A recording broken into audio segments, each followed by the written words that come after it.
every year, there are usually changes to statutory rates of maternity pay, sick pay and adoption pay. However, this April there will be a number of changes which will have a significant impact on employers and employees.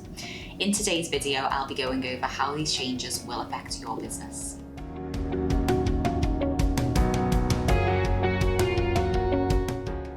A major change to the Good Work Plan will extend the entitlements to receive a statement of written particulars to include workers as well as employees and make it a day one right.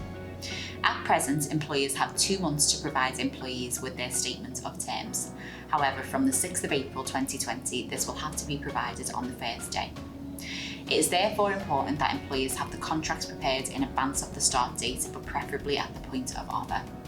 The information to be included is as follows, so it will be how long a job is expected to last or the end date of a fixed term contract, the notice to be given by the employer and worker to terminate the agreement, details of eligibility for sick leave and pay, details of other types of paid leave, so for example maternity and paternity leave, the length of any probationary period and any specific conditions, all remuneration, so not just pay, this could be vouchers, childcare, vouchers, health insurance, the normal working hours and days of the week the worker is required to work and whether or not such hours or days may be variable, and if they do vary then how that variation will be determined.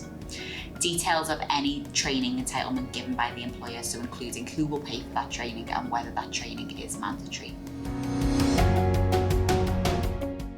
In the Good Work Plan, the government stated that they will close the loophole known as the Swedish derogation in the rules governing the use of agency workers. Under this rule, agencies could opt out of equalising the pay of agency staff with the permanent workforce when they have been with the same employer for more than 12 weeks, provided they paid the agency workers between assignments. However, this will be abolished from the 6th of April 2020. The reference periods for calculating holidays for employees and workers will now change from 12 weeks to 52 weeks. This is aimed at those who work varied hours so that their holiday pay is calculated over the full year.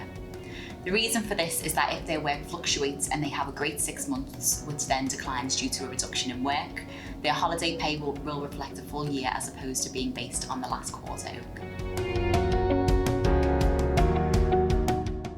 Employees who have been with a company for 26 weeks and who work varied or flexible hours will have the right to request more predictable and stable hours. This could include confirmation as to the number of hours or the days worked each week. The government is also lengthening the reference period for determining an average week's pay from 12 weeks to 52 weeks from the 6th of April 2020. This means that if a worker's pay fluctuates, their pay will now be calculated on the basis of a 12-month period instead. Facts for agency workers also comes into force. This means that agency workers have the right to details such as pay, holiday entitlement, who they will be employed by, who they will be paid by and when.